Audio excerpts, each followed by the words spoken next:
Penang Nibong தபாலில் பெட்டி தயாரிக்கும் தொழிற்சாலையில் அடைத்துக் கொண்ட குழாயை கழுவ குளத்தில் இறங்கிய ஆடவர் மரணமடைந்தார். 41 வயதான அந்த துப்புரவு பணியாளர் தனி ஆளாக குளத்தில் இறங்கி குழாயை சுத்தம் செய்ய போன போது அச்சம்பவம் நிகழ்ந்தது தொடக்கக்கட்ட விசாரணையில் தெரிய வந்திருக்கிறது.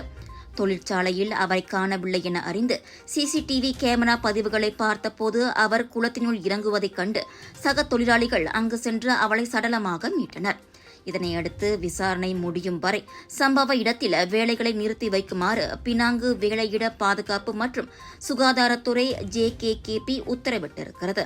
சம்பவத்திற்கான காரணத்தை கண்டறிய உட்கட்ட விசாரணை நடத்துமாறு அத்தொழிற்சாலையின் உரிமையாளரும் பணிக்கப்பட்டுள்ளார். வேலையிடங்களில் தொழிலாளர்களின் பாதுகாப்பும் சுகாதார பராமரிப்பும் முக்கியம் என்பதை அனைத்து முதலாளிகளும் நன்கறிவர். எந்நேரமும் அது கடைபிடிக்கப்பட வேண்டும் என்பதையும் பினாங்கு JKKP நினைவுறுத்தியது.